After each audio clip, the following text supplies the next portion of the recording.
Okay, so API automation में we are using REST assured. REST assured have a lots of library. I mean, lots of library included है, but main class है अपना REST assured. यही class के अंदर सब कुछ है अपना. तो हमने स्टैटिकली उसको इंपोर्ट क्यों कर दिया. ओके, मुझे कैसे पता चला कि इसको स्टैटिक इंपोर्ट करना है. जब भी आप कोई नया टूल लाइब्रेरी जब आप भी एक्सप्लोर करो, आप क्या करो, नेट पर उसका डॉक देखो, जावा डॉक. ठीक है, तो देखो this is a doc, Java doc. This is a official document.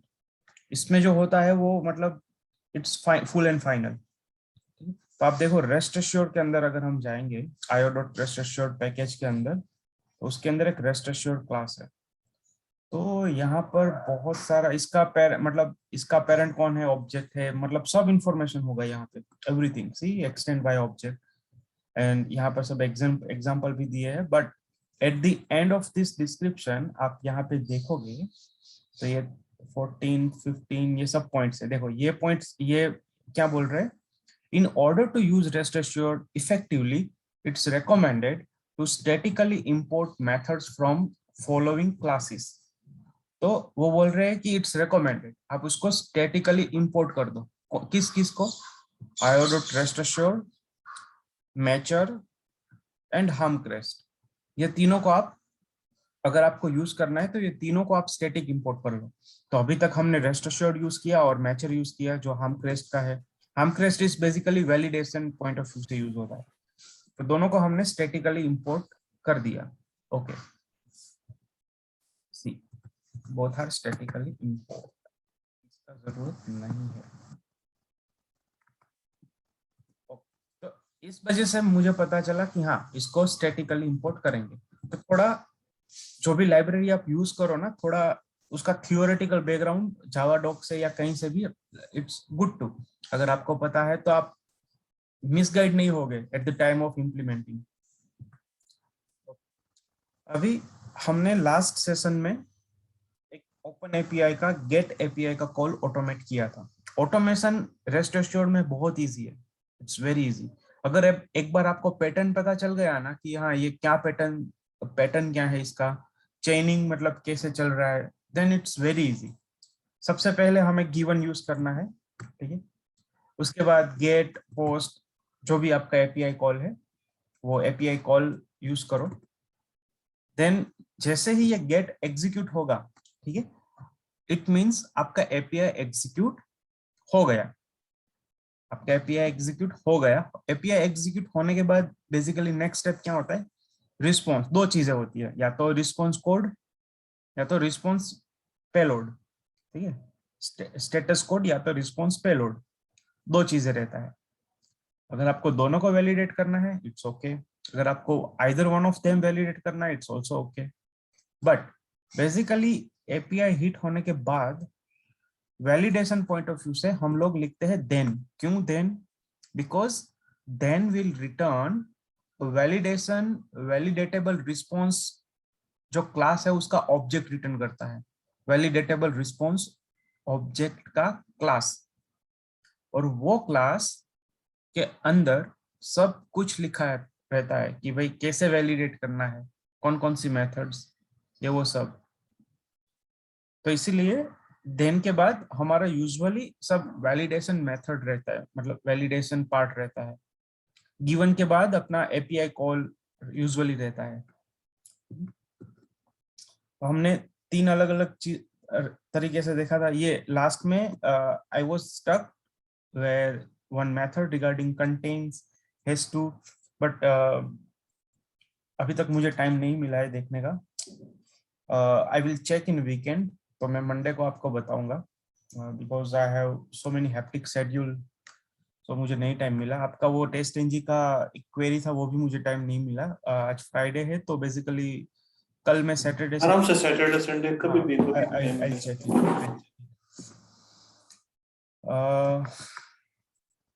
तो ये था बेसिकली वैलिडेशन ऑफ रिस्पॉन्स. ठीक, ये हमने रिस्पॉन्स को वैलिडेट किया था. ये हमने स्टेटस कोड को वैलिडेट किया था. And this is a status line validation, मतलब वैलिडेट नहीं किया, हाँ दिस इज अ वैलिडेशन, यहाँ पर वैलिडेशन नहीं किया था स्टेटस लाइन को, सिर्फ ये देखा था कि है क्या। बट यूजुअली स्टेटस लाइन को सच बताओ वैलिडेट नहीं करते, either one of them he होता है, आइदर रिस्पॉन्स और स्टेटस कोड। तो जब भी हम गेट एपीआई कॉल करते हैं, ऑलवेज इट्स क्या बोलते हैं, ऑलवेज ऐसा एक रूल ही है कि भाई जब भी आप गेट कॉल करो आपको 200 ही आएगा। जरूरी नहीं 200 आएगा, कुछ एरर भी आ सकता है, 500 भी आ सकता है, but I am talking about 200, मतलब टू टू वाला जो सीरीज है ना, वो सीरीज की बात कर रहा हूं मैं, वो सीरीज में से ऑलवेज 200 ही आएगा। API status code series list, ठीक है, ये जो पूरा लिस्ट है उसमें से 200 की सीरीज ही 200 ही आएगा ये पूरे सीरीज में से। तो देखो 100 मतलब 1 की जो सीरीज है वो इंफॉर्मेशन के लिए है, 2 की जो सीरीज है वो सक्सेस के लिए है, 3 की सीरीज है वो रिडायरेक्ट के लिए है, 4 की series client side error and 5 is server side error. हमने कोई एपीआई कॉल किया और हमारी साइड से कुछ गलत कॉन्फ़िगरेशन जा रहा है, फॉर एग्जांपल ये मैं गेट कॉल कर रहा हूँ और यहाँ पर हेडर रिक्वायर है, मैंने हेडर ही नहीं दिया, तो इट्स आवर फॉल्ट। तो जब भी अपना फॉल्ट होता है तब ऑलवेज ये 400 वाली सीरीज आती है, 401, 400, 401, 402, 404, मतलब जो भी 4 को जो सीरीज बिलोंग करती है वो सीरीज हमें रिटर्न। तो जब भी आपको एरर में 4 की सीरीज मिले समझो कि हमने कुछ गलत किया है, ठीक है। 5 का सीरीज मिल रहा है मतलब सर्वर पे कुछ प्रॉब्लम है, इधर सर्वर डाउन है या कुछ रिस्पॉन्स को वैलिडेट नहीं कर पाया, कुछ तो है प्रॉब्लम। 200 का सीरीज है वो सक्सेस सीरीज है, 200 is fetching a response from server to client, मतलब हमें रिस्पॉन्स देगा, इंफॉर्मेशन देगा, इट्स 200। क्लाइंट साइड से सर्वर साइड कोई डेटा जा रहा है और क्रिएट हो रहा है, जैसे इंसर्ट हो रहा है बैकएंड में, तो हमें रिस्पॉन्स में मिलेगा 201। तो 201 इज फॉर क्रिएटिंग रिसोर्स। यहाँ पे देखो सब लिखा है, 211 कंटिन्यू, 21 स्विचिंग प्रोटोकॉल, ये वो सब। अभी 100 की सीरीज आपको याद रखने की जरूरत है नहीं, क्योंकि ये बहुत ही रेयर है, ये फ्रिक्वेंटली नहीं होता। बट हाँ ये 200 की जो सीरीज है दैट इज फ्रिक्वेंट। इस सबको आप छोड़ो, 1 का छोड़ो, वेट चला गया, okay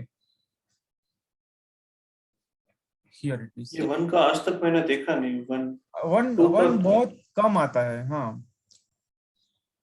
hmm, interview point of view से भी उतना इम्पोर्टेंट है नहीं 1, क्योंकि नहीं होता।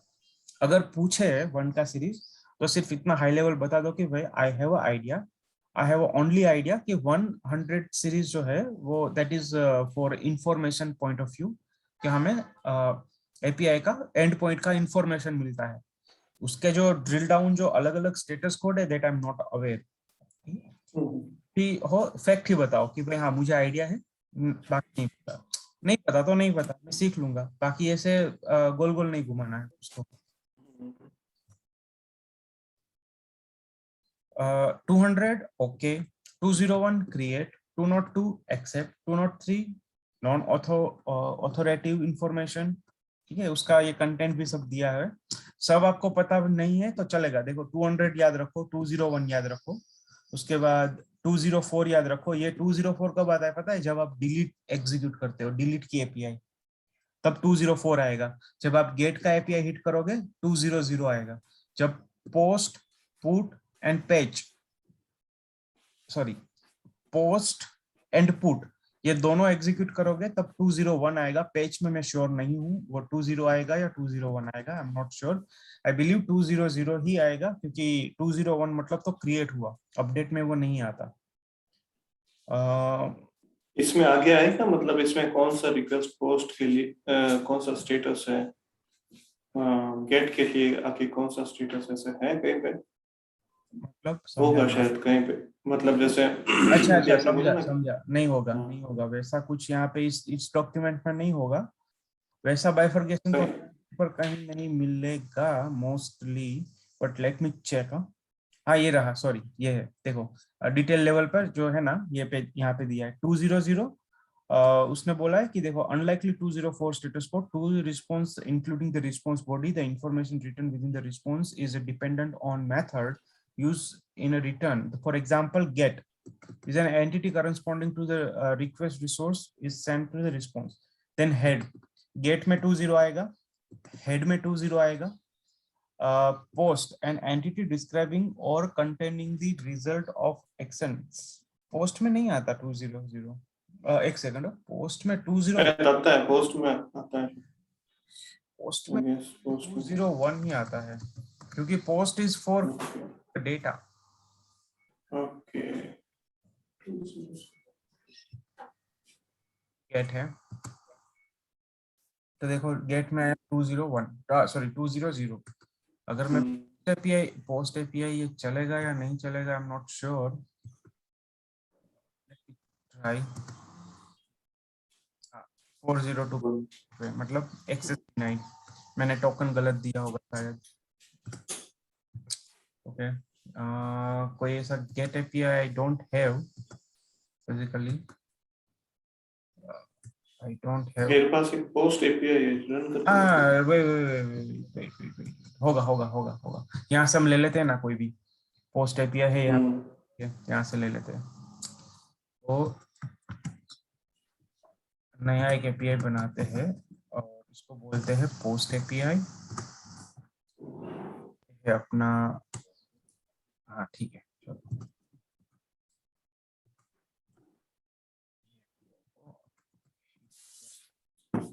Post and API user API 201 था उसमें तो क्रिएट में तो।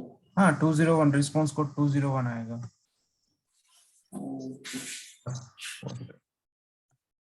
And this is body of row, row of JSON, and that's it. See 201 ही आता है always, पता नहीं अब ध्यान से कंसल्ट करना पड़ेगा एग्जैक्टली कौन सा राइट है कौन सा wrong है। the original must create before returning 201 if the exchange containing any server should respond 20 accept and newly। Usually get में 200 आता है, बट पोस्ट में तो आज तक मैंने देखा नहीं 200, बट आई डोंट नो। तो 204 पुट पोस्ट और डिलीट रिक्वेस्ट हो सकता है, आ सकता है इनमें, ठीक है। नो कंटेंट अगर आप पुट, हाँ ये देखो नो कंटेंट किस सेंस में ये तीनों को बोल रहा है। अगर आप कोई पुट रिक्वेस्ट डाल रहे हो, पुट या पोस्ट, फॉर एग्जांपल पोस्ट डाला आपने क्रिएट करने का, बराबर, पर वो रिकॉर्ड ऑलरेडी क्रिएटेड है, तो मतलब नो चेंज आया, कुछ भी चेंज हुआ नहीं, और नो कंटेंट मतलब उस टाइम पे 204 दे सकता है। पुट में भी आप कोई फील्ड एग्जिस्ट है, उसी फील्ड को आप अपडेट करने जा रहा हो विद सेम वैल्यू, तो नो कंटेंट। एंड डिलीट में भी आप वो जाके सीधा डिलीट कर देगा, फिर आपको रिस्पॉन्स में कुछ आएगा नहीं, no content, kind of that. तो ऐसे है सब इंफॉर्मेशन यहाँ पे स्टेटस कोड का। सब याद नहीं भी रखा चलेगा, टॉप 4 और टॉप 3 याद कर लिया चलेगा, इट्स इनफ, क्योंकि उतना डिटेल में कोई पूछता नहीं है, और learning point of view learning तो चलता रहेगा। तो अगर कभी आपको 204 206 5 6 7 आप सर्च करोगे तो उसका रीजन मिल जाएगा।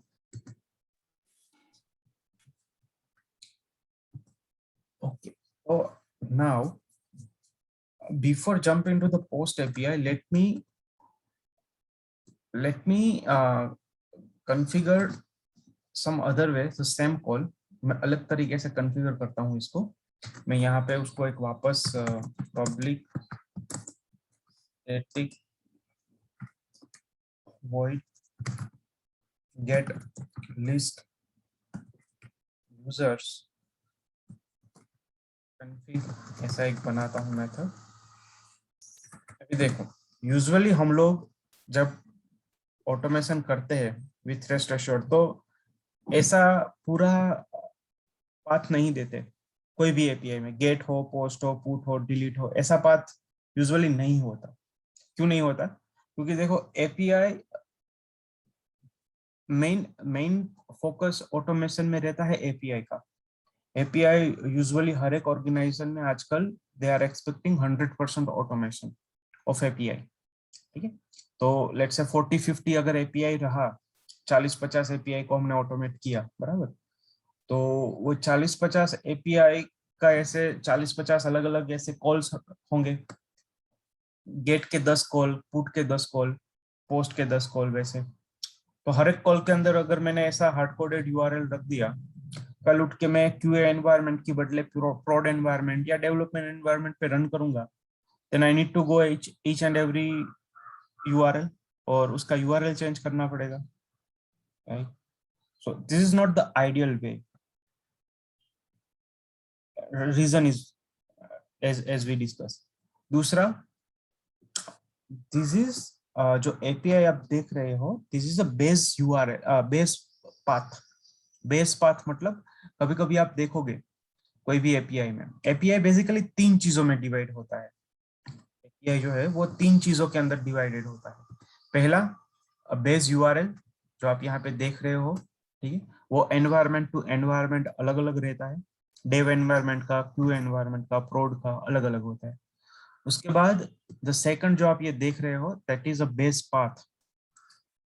ठीक है, बेस पाथ मतलब कि ये एपीआई पर्टिकुलर माइक्रो सर्विस को जा रहा है। इट मींस अगर यही यूआरएल के ऊपर एक से ज्यादा माइक्रो सर्विस है, या फिर एक से ज्यादा फीचर, नॉट माइक्रो सर्विस, एक माइक्रो सर्विस में एक से ज्यादा फीचर होते हैं फॉर एग्जांपल, तो यही माइक्रो सर्विस या फिर यही एपीआई के ऊपर एक से ज्यादा फीचर है, तो ये पर्टिकुलर एक फीचर को पॉइंट करता है। अगर तो ये फीचर की जितनी भी एपीआई होगी 15-20, वो सब एपीआई में ये पाथ कॉमन होगा। अभी दूसरा फीचर सेम माइक्रो सर्विस में आप दूसरा फीचर देखोगे तो उसमें सिर्फ ये पाथ चेंज होगा, बेस पाथ चेंज होगा, और ये आगे का यूआरएल सेम रहेगा। तो पूरा एपीआई 3 चीजों में डिवाइड होता है, base path, sorry base URL, base path and and point. This is called and point. And point मतलब वो एक्चुअली एपीआई हिट होता है। एंड पॉइंट मतलब कैसा पता है? यूजुअली आपने एपीआई को डेवलपर साइड देखा है कभी? डेवलपर के मशीन में वो एपीआई कैसे implement किया हुआ है, वो लोग कैसे नहीं होते हैं, नहीं। और कैसे किया होता है? कुछ तो ऐसा एक एनोटेशन रहता है, मुझे एग्जैक्टली याद नहीं है, but it's something like API, फिर ऐसा होता है गेट, देन फीचर का नाम, एंड देन यहाँ पे लिखा रहता है, यहाँ पे कुछ ऐसा लिखा रहता है कि भाई स्ट्रीम, फॉर एग्जांपल इसी का ले, stream slash stream ID and then label, ऐसा ऐसा लिखा होता है। तो जब भी ये अपना एंड पॉइंट है, ठीक है, ये गेट यहाँ पे नहीं होता, आई बिलीव यहाँ पे होता है, ऐसा कुछ होता है, I am not sure exactly, मुझे अभी याद नहीं है। It is something like this कि ये गेट एपीआई कॉल करना है, और उसमें ये एंड पॉइंट के ऊपर, मतलब ये पाथ के ऊपर ये अपना एंड पॉइंट है। तो जब भी ये एंड पॉइंट एग्जीक्यूट होगा, ये मेथड एग्जीक्यूट हो जाएगा। ये एंड पॉइंट जब भी हम एपीआई में स्पेसिफाई करेंगे, ये मेथड एग्जीक्यूट हो जाएगा, और यहाँ पर आर्गुमेंट होगा स्ट्रीम आईडी, जो यहाँ पे आता है ना एज आर्गुमेंट, वो यहाँ पे जाएगा, and then this stream ID will be append further, and वो एपीआई यूज होगा। तो डेव साइड से ऐसा इम्प्लीमेंटेशन होता है, जैसे अपना @टेस्ट रहता है ना, वैसा एक एनोटेशन होता है @गेट पोस्ट, और जब भी ये गेट का कॉल ये इंफॉर्मेशन के साथ एग्जीक्यूट होगा, तो सर्वर साइड पे ये कॉल आके ये मेथड को वो एग्जीक्यूट करेगा, ऐसा रहता है। तो स्ट्रीम ये बेसिकली स्ट्रीम आईडी है, तो ये स्ट्रीम आईडी, उसके बाद ये लेबल है, लेबल भी डायनेमिक रहता है, label it's also not hard coded, it's also dynamic label.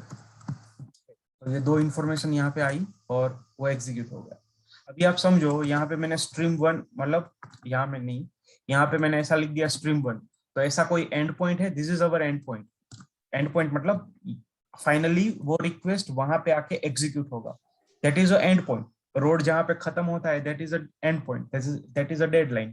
तो यहाँ पर भी एपीआई की रिक्वेस्ट यहाँ पे आके उसका काम खत्म हो जाता है, फाइनली ये मेथड को एग्जीक्यूट करता है, तो दिस इज एंड पॉइंट। तो ये एंड पॉइंट पे आके ये मेथड को एग्जीक्यूट करेगा। अभी देखो स्ट्रीम वन मैंने दिया है यहाँ पर, तो स्ट्रीम वन ऐसा यहाँ पे कोई है क्या? नहीं है। तो वो हमें क्या रिटर्न करेगा? वो बोलेगा कि ऐसा कोई है ही नहीं, 404, ऐसा कोई एंड पॉइंट है ही नहीं, ऐसा कोई रिसोर्स है ही नहीं। तो it's something from something error from our side. तो लाइक दैट, ऐसा ही होता है। तो ऐसा हार्ड कोडेड हम नहीं देते, तो उसके लिए क्या करना है, हमने सबसे पहले ही डिस्कस किया था ये सब, base URL, base part, port, सब। तो उसी वेरिएबल्स का हम यूज करेंगे यहाँ पे, कि भाई बेस पाथ नहीं, बेस यूआरएल इक्वल टू क्या देंगे, http ये। ओके, तो हमें ये अभी बार बार देने की जरूरत नहीं पड़ेगी, एक बार यहाँ पे लिख दिया, खत्म। उसके बाद बेस पाथ, तो बेस पाथ्स में भी हमने यहाँ पे बोल दिया एपीआई, तो ये भी अभी हमें बार बार देने की जरूरत नहीं पड़ेगी। अब हम क्या करेंगे, प्रिंट बॉडी Q1 के अंदर ये दोनों हटा देंगे, ठीक, सिर्फ इतना ही देंगे बस। जो एक्चुअल एंड पॉइंट है वही एंड पॉइंट को ही स्पेसिफाई करेंगे, बाकी कहीं पर देने की जरूरत नहीं। और ये इसको रख देते हैं ग्लोबल, ताकि सबके लिए वो कॉमन हो जाए, ठीक है। अभी किधर भी,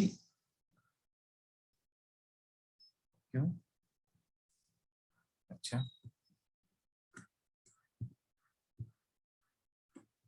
एक सेकंड, सिंटेक्स एरर, वैसे भी ये स्टैटिक ही है, तो कहीं भी दिया चलेगा। मेन से एग्जीक्यूट कर रहे हैं ना हम लोग, नहीं @टेस्ट से कर रहे हैं। ओके,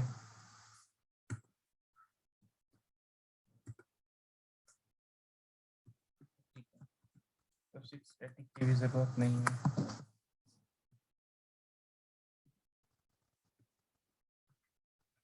बार बार क्यों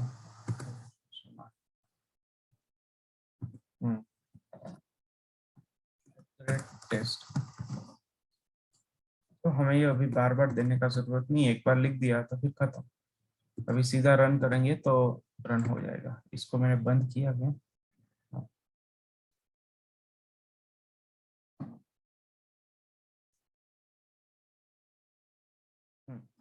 सक्सेसफुली एग्जीक्यूट, और सब अपना रिस्पॉन्स प्रॉपरली प्रिंट हुआ। तो बस ये दोनों हमें बेस यूआरएल और पाथ यहाँ पे दे देना है। तो पर्पस इसका ये है, आप जब भी एपीआई कॉल करो, आपको अभी बार बार देने का कुछ भी जरूरत नहीं है। फॉर एग्जांपल दूसरा टेस्ट में लेता हूँ, example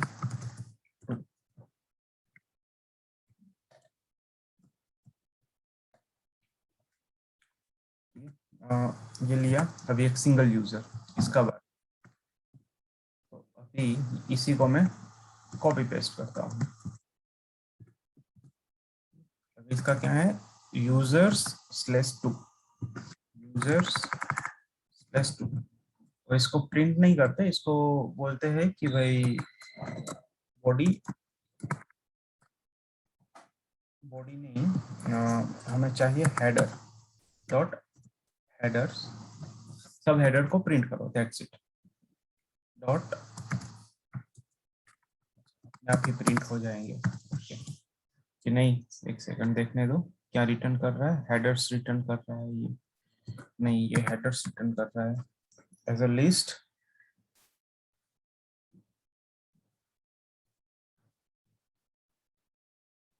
as a list exist each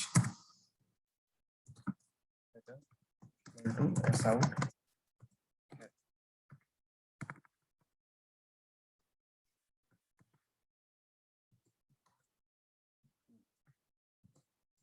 okay, अभी इसको एग्जीक्यूट करेंगे। यहाँ पर भी हमने ये नहीं दिया है बेस यूआरएल पाथ, बट फिर भी वो चलेगा, एक बार सेट कर दिया चलेगा, क्योंकि this both variable are static. तो एक बार स्टैटिक के पास वैल्यू आ गया तो वो पूरे क्लास में हर जगह पे एप्लीकेबल हो जाएगा।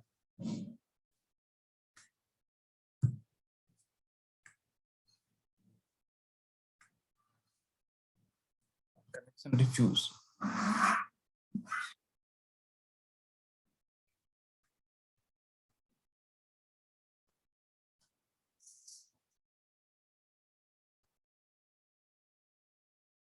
लाइन नंबर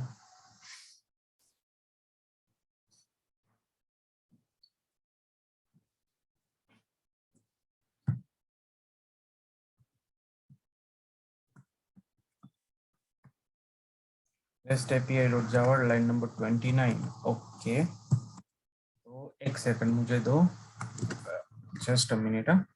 स्टैटिक फील्ड ही है, शुड बी, यहाँ पर भी नहीं रखते, तो फिर इसको यहाँ रख देते हैं default test, public void configuration, ये सब लगती है वर्क।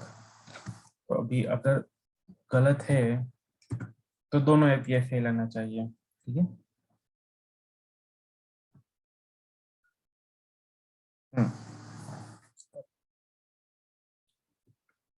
लाइक दिस, तो एक बार कॉन्फ़िगरेशन में हमने सेट कर दिया तो वो सब जगह पर एप्लीकेबल होगा। Alright. अभी और ज्यादा कॉन्फ़िगरेशन अगर आपको सेट करना है, फॉर एग्जांपल कोई ऐसा पोर्ट सेट करना है, कभी कभी कैसा होता है लोकल होस्ट पर अगर एप्लीकेशन चल रही है तो वहां पर पोर्ट भी स्पेसिफाई करना पड़ता है अलोंग विद दिस यूआरएल, तो वो भी आप यहाँ पे सेट कर सकते हैं। अभी दूसरा, ये इतना इतना आपको क्लियर, ये बेस यूआरएल पाथ एंड ये दो एग्जांपल। हाँ। ओके, अभी मैं सोच रहा हूँ कि now let's start with the actual API. ये जो सब एग्जांपल है ना, वो एक एक्चुअल एग्जांपल स्टार्ट करते हैं अभी।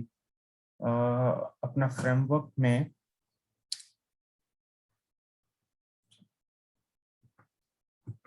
ये हमने किधर बनाया एपीआई?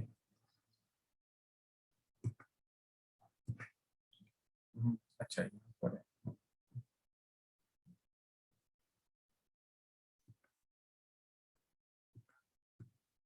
Okay. ठीक है, बेसिकली यहाँ पे बनाया है, तो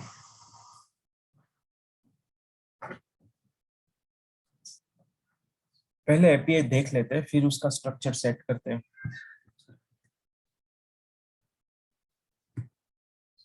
यहाँ पर इसको लिखते हैं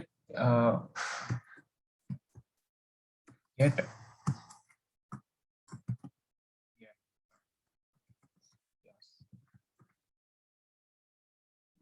क्लास @ टेस्ट कॉन्फ़िगरेशन, यहाँ पर बेस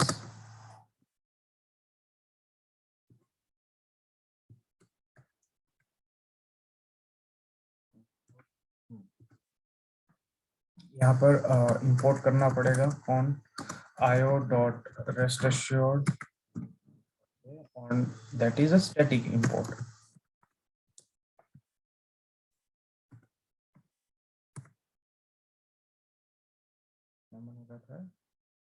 रिमूव दिस अनयूज्ड, नहीं अनयूज नहीं, एक सेकंड ना नितिन, चालू रखना है, कॉल आया। ओके। हेलो, बोलो बोलो, एक मिनट, ना ना एक minute. Okay, so rest assured dot given, देखो गिवन में तीन चीजें हैं, एक नॉर्मल गिवन जो अभी तक हमने यूज किया, लेट मी शो, तो रेस्ट एश्योर्ड को है ना इंपोर्ट स्टैटिक इंपोर्ट कर देते हैं एंड डॉट स्टार मतलब उस क्लास में से सब चाहिए मुझे, ये रेस्ट एश्योर्ड बार बार लिखने का जरूरत नहीं। डॉट गेट, गेट की कितनी मेथड है देखो 1 2 3 4 5, 5 मेथड।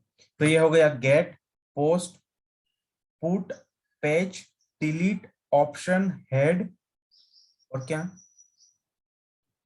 सात सात सात 35 मेथड। 35 मेथड तो सिर्फ इसकी है, ठीक है, अलग अलग तरीके से। आपको जो भी relevant as per use case जो यूज हो रहा है वो करना है। ये बेसिकली ये दोनों में कुछ डिफरेंस नहीं है यूआरएल यूआरआई में। यूआरआई आप जब दोगे तो इट्स काइंड ऑफ यूआरआई और URL almost it's a in double quote. URI is अगर आपके पास कोई यूआरआई का ऑब्जेक्ट है और अगर आपको वो ऑब्जेक्ट पास करना है, you can pass that URI object. आपको यूआरएल के साथ साथ कोई पैरामीटर पास करने हैं, जैसे हमने प्रीवियस एग्जांपल में पैरामीटर पास किए थे, पता है आपको, ये दीज आर द पैरामीटर्स। ये जो दो दो दिख रहा है ना, page question mark, query parameter. That is a parameter, yes query parameter. ये पहला वाला एग्जांपल है क्वेरी पैरामीटर का, दूसरा वाला एग्जांपल है पाथ पैरामीटर का। This is a path, path parameter always ऐसे स्लैश स्लैश करके आता है और क्वेरी पैरामीटर ऑलवेज ऐसे क्वेश्चन मार्क के बाद आता है। तो ये उसके लिए है, पैरामीटर के लिए।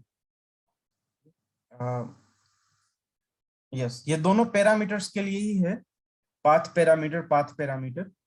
तो कभी भी आपका देखो यहाँ पे एग्जांपल भी दिया है कि भाई फॉर एग्जांपल कैसे, तो कि भाई आपका ये लोकल होस्ट हो फॉर एग्जांपल, उसके बाद आपने पाथ दिया, उसके बाद आपने दिया कि भाई होटल आईडी, रूम नंबर, ऐसे ऐसे करके है। तो आप क्या करो कि अपना ये URL port slash slash book slash hotel name slash room number, ऐसे आप अलग अलग मतलब अगर आपको वो ये सब पैरामीटर्स ये किसका बोलते हैं यूआरएल का पार्ट नहीं रखना है, उसको अलग से देना है, तो you can use this method ऐसे path parameter and you can set it separately.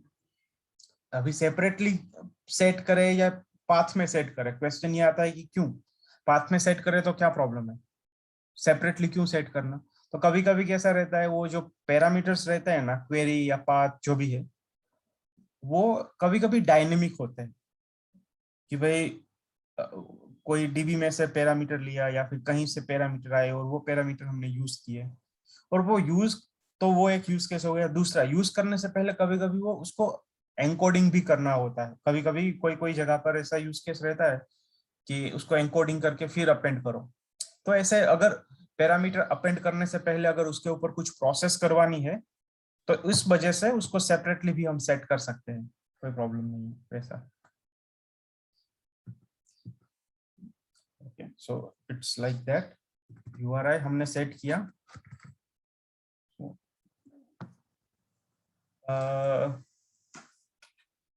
Let me give, हम पहले वाले तरीके से ही सेट करें सीधा, बेस पाथ बेस, और बेस पाथ पे basically it's this is a base path.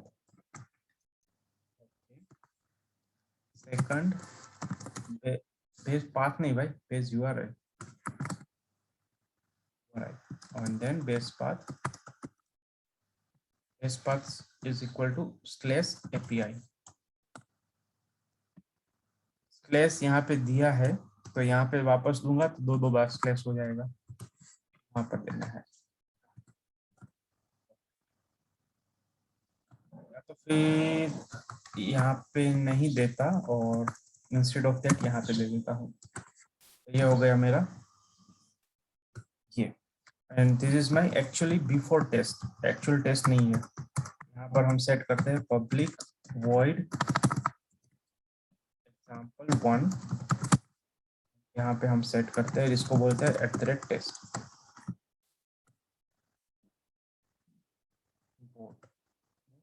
यहाँ पर पहला एपीआई which is ये वाला API यूजर। अभी ये क्या है, पैरामीटर, तो इसको हम सेपरेटली सेट करते हैं कि भाई ठीक है डॉट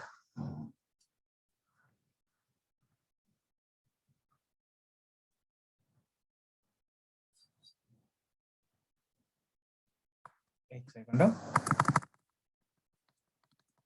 गेट का I am using this one, path क्या है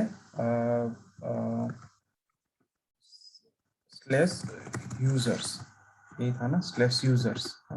उसके बाद this is my another parameter which is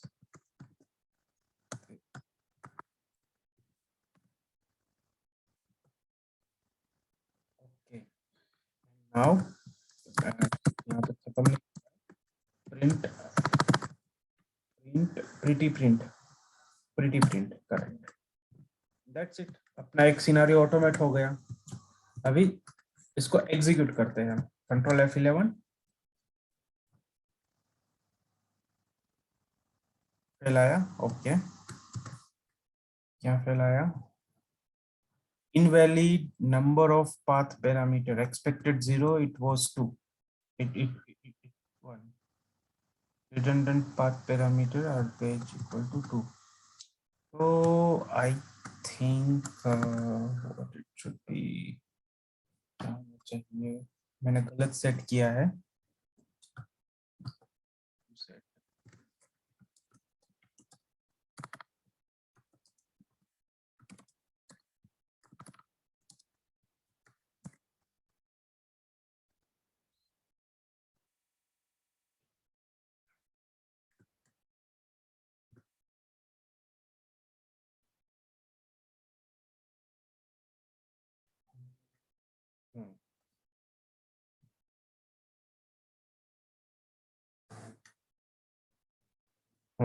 question mark के बाद पूरा ये पैरामीटर है, ओके उसने एक्सप्लेनेशन दिया है क्या क्या कैसा है, हेड पोस्ट ये वो सब। अभी ये है अपना बेस URI, उसके बाद ये इसके बाद इसका बाद में समझते हैं, पहले रिक्वेस्ट डॉट क्वेरी पैरामीटर, अच्छा ये अलग से ही है बट ये तो रिस्पॉन्स है, नहीं ये रिक्वेस्ट क्वेरी पैरामीटर, अच्छा ओ ओके ओके मैंने, अच्छा एक सेकंड ना मेरा गलती है, मैंने यहाँ पे क्लियरली लिखा है इट्स अ पाथ पैरामीटर और मैंने क्वेरी पैरामीटर डाल दिया, तो this is for only path parameter. एक सेकंड,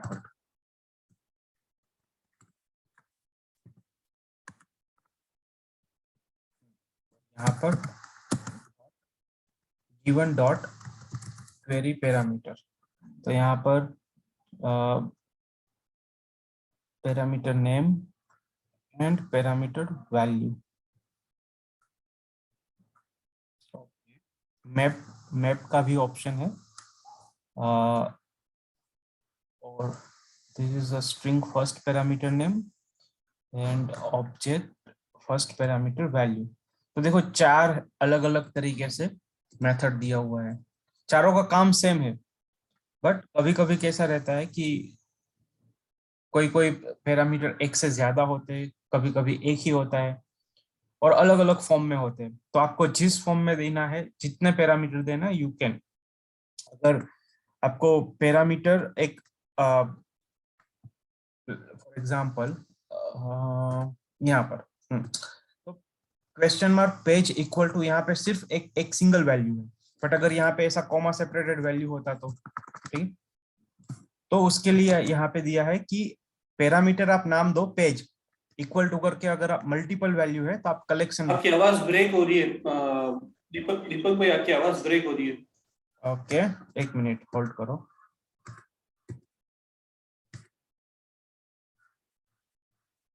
अभी अभी आ रहा है हेलो, ऑडियबल, अभी अभी जस्ट अभी आई थी, ओके जस्ट अभी प्रॉपर आ रहा है ना, हाँ ओके तो क्वेरी पैरामीटर के 4 अलग अलग मेथड्स है। उसमें से पहला पैरामीटर, पैरामीटर का नाम क्या है अपना पेज। अगर समझो पेज के पास अभी फिलहाल तो एक ही वैल्यू है 2, बट अगर 2 से ज्यादा हुई तो लेट से ऐसा कि भाई कार्स, तो कार्स की कौन कौन सी, वोल्वो, फिर हुंडई, मारुति, ऐसे मल्टीपल अगर पैरामीटर्स रहे तो you can specify as a list, as a set, as a queue, कोई भी एज आप सेट कर सकते हो। It's an example. दूसरा, अगर आपको एज अ ऑब्जेक्ट फॉर्म में देना है तो you can specify value as a object form. अगर आपको पूरा मैप ही बना के देना है कि भाई की as your parameter name and value is a it's value, तो ऐसा पूरा एक लिस्ट ऑफ मल्टीपल एंट्रीज देनी है, you can specify in a map. और ऐसा सिंपल आपको दोनों एज अ ये देना, आप कोई भी यूज करो। फर्स्ट, एक second, first parameter, first value, parameter name, value pair, नहीं, तो हम लोग यूज करेंगे ये वाला, दूसरा वाला। यस, पैरामीटर नेम क्या है, पेज, पेज ही है ना। And second value should be, okay, it's like query parameter. मैं आपको क्वेरी पैरामीटर सेट करना है, फिर वो गेट का एपीआई कॉल होगा एंड देन प्रिंट होगा। ठीक, तो इसमें आपको कुछ डाउट क्वेरी पैरामीटर वाली मेथड के अंदर? नहीं नहीं, okay. ये अपने जो क्वेरी पैरामीटर वाला जो अपन ने लिया था, जो पाथ पैरामीटर की जगह क्वेरी पैरामीटर ले लिया था, वो क्या बोलते हैं, बाय डिफॉल्ट ऐसे डिटरमाइन नहीं कर पाएगा कि क्वेरी है, जैसे नहीं अपन नहीं शायद नहीं नहीं, पहले में कहीं किसी, ओके। क्योंकि यहाँ पे उसने क्लियरली बाइफरकेट करके दिया है ना, मेथड ने पूरा अलग से बाइफरकेट करके दिया है कि भाई यहाँ पे आपका पाथ आएगा और यहाँ पर पाथ पैरामीटर आएगा। तो ये मेथड सिर्फ पाथ पैरामीटर के लिए ही है। तो यहाँ पे आप स्लेश यूजर्स लिख के आप यहाँ पे 2 दोगे, ठीक है। अगर इफ यू स्पेसिफाई दिस 2, तो ये पता है कौन सा कॉल होगा, ये वाला एपीआई कॉल होगा, सिंगल यूजर, ये एपीआई कॉल होगा okay, path parameter. Let me execute.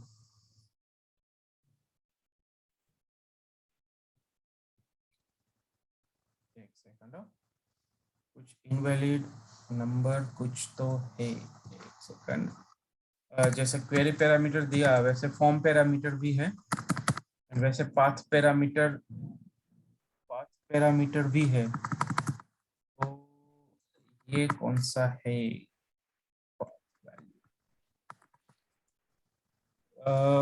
Path parameters, यहाँ पर पाथ पैरामीटर चलना चाहिए because path parameter is same. देखो बुक दिया, उसके बाद होटल्स का वैल्यू दिया। अच्छा अच्छा अच्छा अच्छा अच्छा, समझा समझा समझा, हाँ हाँ समझा, मैं समझा। स्लेश यूजर, स्लेश यूजर्स, उसके बाद स्लेश पेज, और यहाँ पे 2 दिया मैंने, स्लेश यूजर्स एंड उसके बाद पेज। तो ये पेज 2 नंबर यहाँ पे आना चाहिए।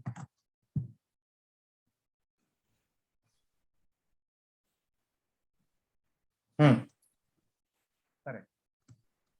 तो अभी आप ये जेसन को कंपेयर करना है ना, जेसन कंपेयर होना वाला ये है अब जो हमने एग्जीक्यूट किया, और दूसरा वाला वो जेसन है जो ये मेथड एग्जीक्यूट करेगा। ठीक है, बैक साइड जाते हैं, यहाँ पर ऑलरेडी था ही वो रिस्पॉन्स, ये रहा उसका रिस्पॉन्स। दूसरा वाला ये, तो देखो compare 1 to 1 map, no difference. ठीक है, तो इसका मतलब क्या हुआ कि यहाँ पे आपको कैसे देना है कि भाई ओके यूजर्स, उसके बाद आपको ऐसा एक प्लेस होल्डर बनाना है, this is a place holder, कि ये जो वैल्यू है वो रन टाइम पे यहाँ रिप्लेस हो जाएगी। तो पहले मैं गलती ये कर रहा था, ये प्लेस होल्डर नहीं दे रहा था। तो वो बोल रहा था कि भाई एटलीस्ट एक एक्सपेक्ट हम यहाँ पे पैरामीटर कर रहे हैं बट 0 है। This is your path parameter. Path parameter का ऐसे अलग से भी है, जैसे हमने यहाँ पे क्वेरी पैरामीटर देखा ना, वैसे यहाँ पर पाथ पैरामीटर भी है। पाथ पैरामीटर सी, वैसे ही फॉर्म पैरामीटर भी है। तो तीनों पैरामीटर ऐसे अलग से भी सेट कर सकते हैं।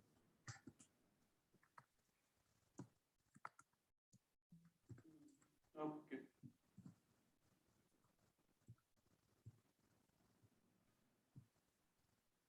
So wait, this is an example of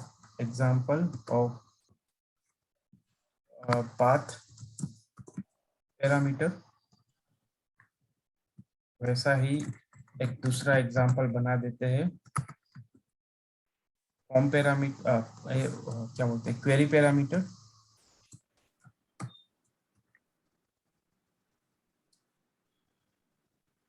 उसमें ऐसा नहीं आएगा, उसमें ये भी नहीं आएगा।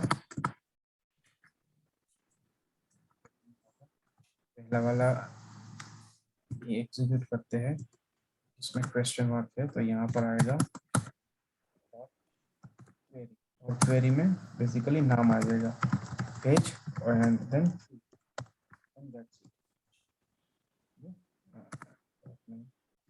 Then user.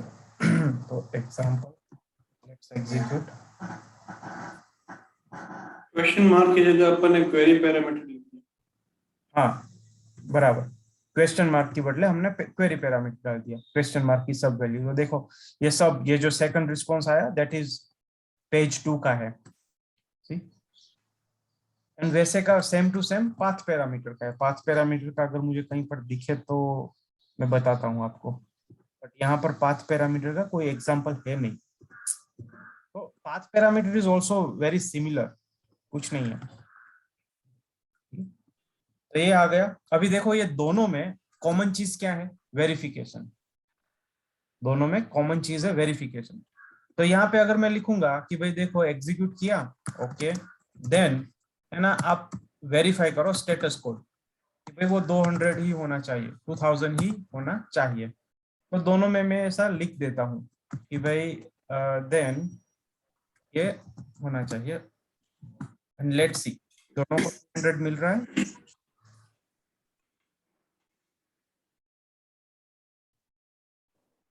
परफेक्ट, दोनों को मिल रहा है और पास भी हो रहा है।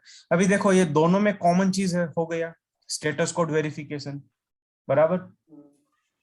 अभी जो कॉमन चीजें होती है ना, वो मुझे बार बार नहीं लिखनी है। I don't want to return it multiple time. तो मैं क्या करूंगा, मैं उसको बोलूंगा कि भाई ठीक है, मैं यहाँ पे एक लिखता हूँ कॉन्फ़िगरेशन के नीचे ही,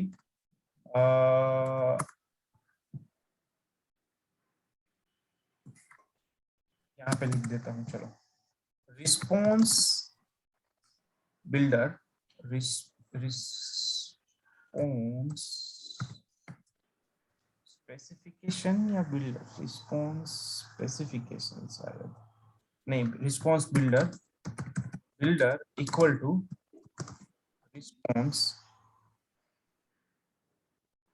बिल्डर डॉट, कुछ गलत लिख रहा हूँ यार, रिस्पॉन्स स्पेसिफिकेशन, रिस्पॉन्स स्पेसिफिकेशन, बराबर, response equal to new response specification builder, बराबर। एंड क्या बोल रहा है,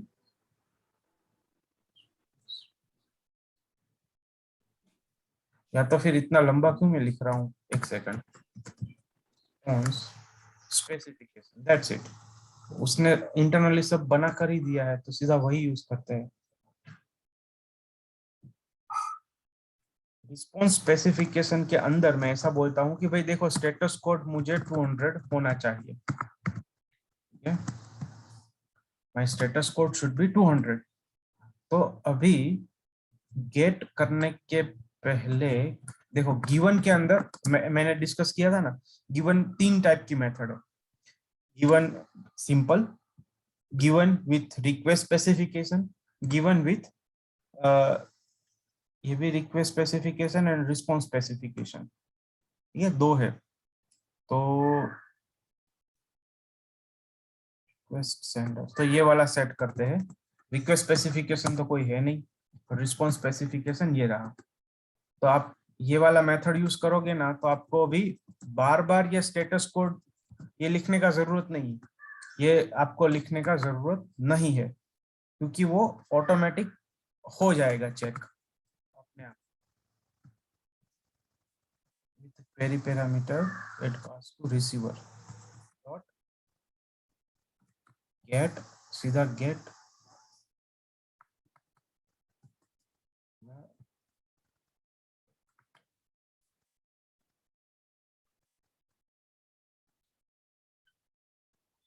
ऑप्शन पुट पेज पोर्ट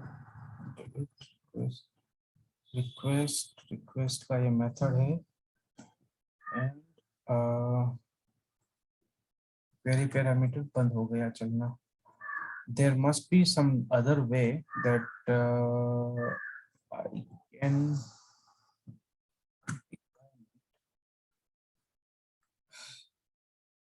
एक मिनट मुझे दो,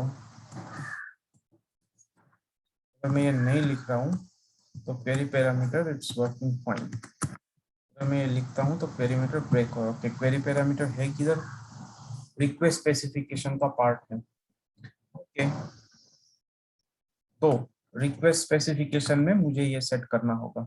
ओके तो यहाँ पर request specification dot query parameter, और पैरामीटर का नाम है एज एंड वैल्यू इज 2।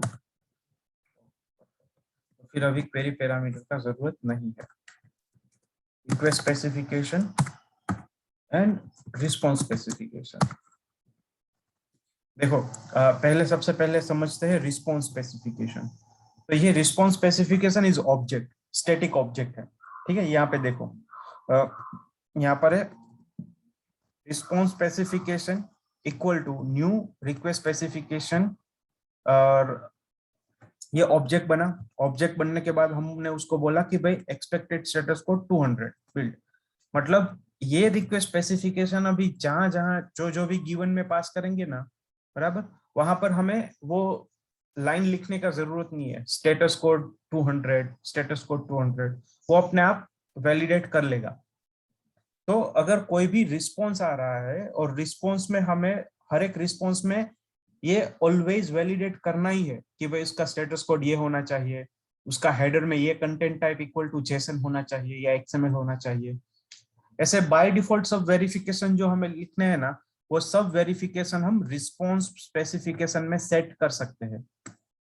और उसका अपोजिट, जो भी रिक्वेस्ट सर्वर साइड जाने से पहले, मतलब एपीआई एग्जीक्यूट होने से पहले, हमें अगर उस रिक्वेस्ट को स्पेसिफाई करना है, जैसे कि यहाँ ये रिक्वेस्ट को हमने स्पेसिफाई किया, बोला कि भाई जो ये रिक्वेस्ट जा रही है उसमें ये क्वेरी पैरामीटर भी है, ये वाले, ठीक है। और भी हो सकते हैं कि भाई ये रिक्वेस्ट में content type equal to JSON है, ये रिक्वेस्ट के अंदर ये हेडर है, ये रिक्वेस्ट के अंदर ये मेरा बियरर टोकन, ये वो सब हेडर के अंदर ये सब है। तो वो सब मैं रिक्वेस्ट स्पेसिफिकेशन के अंदर सेट कर सकता हूँ, और वो सेट करने के बाद मैं गिवन को दे दूंगा, तो गिवन क्या करेगा, सब कुछ वो पूरा सेट कर लेगा as a request specification, and then finally वो एपीआई हिट कर देगा। तो this is about request specification and response specification. अभी जैसे ही हम इसको एग्जीक्यूट करेंगे तो एक्सपेक्टिंग के पास आना चाहिए, बट फेल आया। Okay null pointer, null pointer request specification आया। ओके बिकॉज उसको ऐसा करना पड़ेगा। ओके नहीं, रिस्पॉन्स स्पेसिफिकेशन इक्वल टू ये, अरे ये नहीं भाई,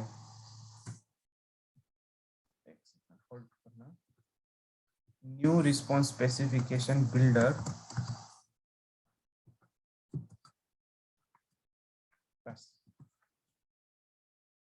class to response specification. क्यों कास्टिंग बास्टिंग का जरूरत है नहीं यार.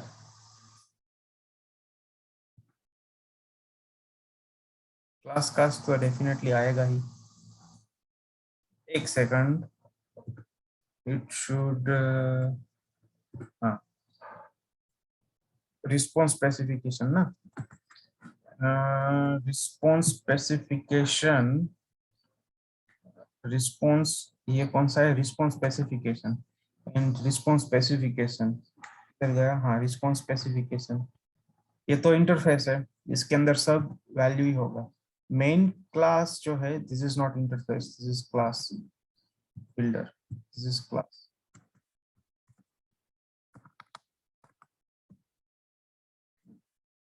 रिस्पॉन्स स्पेसिफिकेशन, फिर filter response, response specification implementation, and then this is a class. Again, this is not,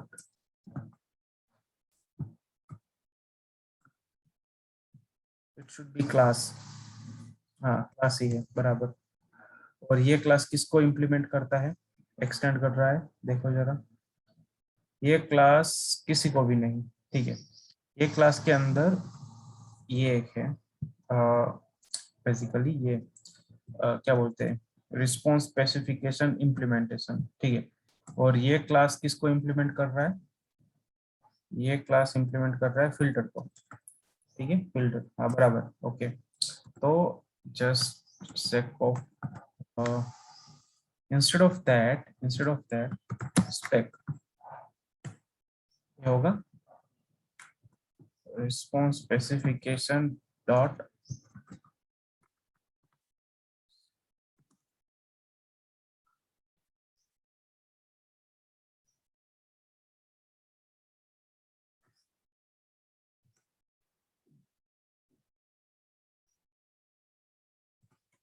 response specification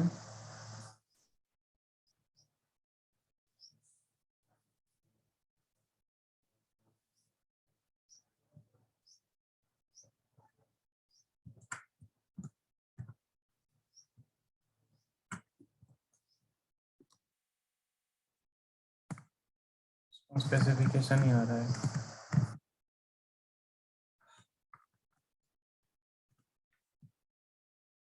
ठीक है, एक काम करते हैं, यहाँ रखते हैं आज इतना तक. मैं कल क्या इसमें I will resolve it and वापस से मैं पूरा request specification and response specification मैं एक्सप्लेन कर दूंगा. यहाँ पर मुझे थोड़ा इसका इंटरनल स्ट्रक्चर देखना पड़ेगा, किसको कौन एक्सेस कर रहा है और किसका ऑब्जेक्ट इंटरनली किधर बन रहा है. Reason I am just looking, ये फेल आ रहा है बिकॉज ये सबका इंटरनली ही ऑब्जेक्ट बन रहा है. हमें ऑब्जेक्ट ऐसा बनाने की जरूरत है नहीं, बट अभी किधर से नल पॉइंटर आ रहा है, that I want to check कि ये इसका ऑब्जेक्ट मुझे क्यों बाय डिफॉल्ट नहीं मिल रहा है. मुझे इसका इंटरनल इम्प्लीमेंटेशन एक बार देखना पड़ेगा. मैं एक बार देख लेता हूँ. अभी फिलहाल इतना ही समझो कि हमने दो एग्जांपल बनाए, one query parameter, one path parameter, और दोनों को ऐसे हमने यूज किए. That's it. ये रिक्वेस्ट रिस्पॉन्स कल देखते हैं स्पेसिफिक इसके लिए. ठीक है.